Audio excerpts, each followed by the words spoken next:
আমি আজকে আমাদের প্রধান অতিথিকে বলতে চাই, মাননীয় প্রধান অতিথি, আগামী 1 মাসের মধ্যে খেলা ফাইনাল করা সম্ভব যদি আপনি চান। আমরা চাই হয় সরকার গণভোটের রায় মেনে নেবে, তা না হলে সরকারকে হাসিনার মতো বিদায় করব ইনশাআল্লাহ। আল্লামা দেলোয়ার হোসেন সাঈদী তিনি বলেছিলেন, জালেমরা ক্ষমতা পেলে 4টি কাজ করে। প্রথমত দলীয়করণ করে, দ্বিতীয়ত আত্মীয়করণ করে, তৃতীয়ত বংশীয়করণ করে, চতুর্থত ভারতীয়করণ করে। বিএনপি ক্ষমতায় আসার পরে জেলা পরিষদ, সিটি কর্পোরেশন, পৌরসভা, বিভিন্ন কর্তৃপক্ষগুলোতে বিএনপির দুর্নীতিবাজ লুটেরা অর্থ পাচারকারীদেরকে বসিয়েছে। আপনারা দেখেছেন, একজন প্রতিমন্ত্রী নিজের নামে একটি স্কুল করেছে, বাতিজির নামে ইউনিয়ন করেছে, ছেলের নামে ইউনিয়ন করেছে এবং বাস্তির নামেও আরেকটা ইউনিয়ন করেছে। এই আওয়ামী লীগ এবং বিএনপির মধ্যে কোনো পার্থক্য নাই। বেগম খালেদা জিয়ার সাথে 16 বছর আন্দোলন সংগ্রাম করেছি, তারেক রহমানের সাথে 6 বছর করেছি। 5 তারিখের পরে বিএনপির চেহারা আওয়ামী লীগের চেহারা একই। এই জন্য আমরা এই 11 দলীয় জোটে এসেছি। আপনারা গণভোটে রায় দিয়েছিলেন, তারেক রহমান সাহেবও বলেছিলেন যে হা ভোট দিবেন। তিনি বলেছিলেন, যারা কথা দিয়ে কথা রাখে না তারা মুনাফেক। তারেক রহমান সাহেব, আপনি গোটা জাতির সাথে মুনাফিকি করেছেন।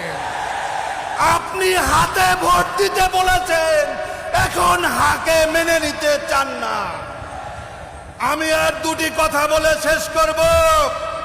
মাওলানা আব্দুল হামিদ খান ভাসানী বলেছিলেন, পিন্ডির সাথে সম্পর্ক ছিন্ন করেছি, দিল্লির দাসত্ব মেনে নেওয়ার জন্য নয়। আজকে বাংলাদেশ নিয়ে নতুন ষড়যন্ত্র শুরু হয়েছে।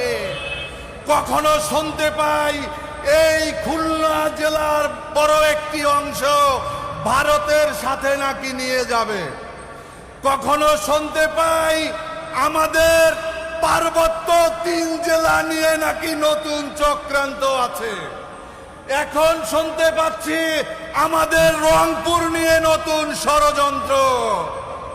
আপনাদেরকে বলতে চাই, বেশি বাড়াবাড়ি করলে 47-এর লাহোর প্রস্তাব অনুযায়ী নতুন করে ভাগ করতে হবে।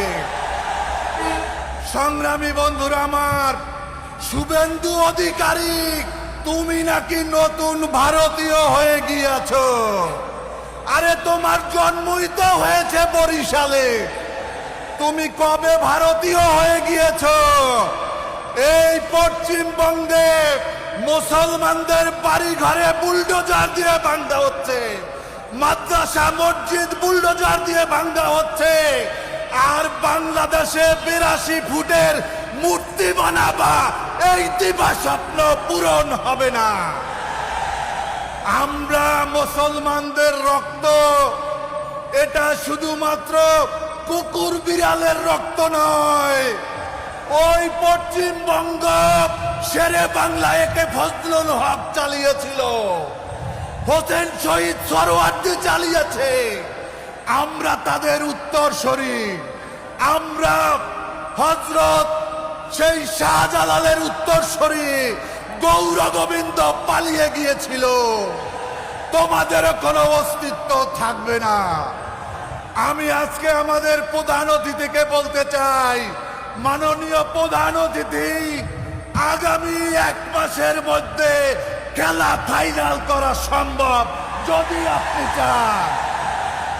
আমরা চাই হয় সরকার গণভোটের রায় মেনে নেবে, তা না হলে সরকারকে হাসিনার মতো বিদায় করব ইনশাআল্লাহ। আল্লাহ হাফেজ। বাংলাদেশ জিন্দাবাদ, লেবার পার্টি জিন্দাবাদ, ডাক্তার শফিকুর রহমান জিন্দাবাদ জিন্দাবাদ। সংগ্রামী খুলনাবাসী, 11 দলীয় ঐক্যের আজকের এই বিশাল সমাবেশে এখন আপনাদের সামনে বক্তব্য পেশ করবেন বাংলাদেশ নেজামে ইসলাম পার্টির ভারপ্রাপ্ত সভাপতি জনাব মাওলানা আব্দুল কাইয়ুম সুবহানী। জনাব মাওলানা আব্দুল কাইয়ুম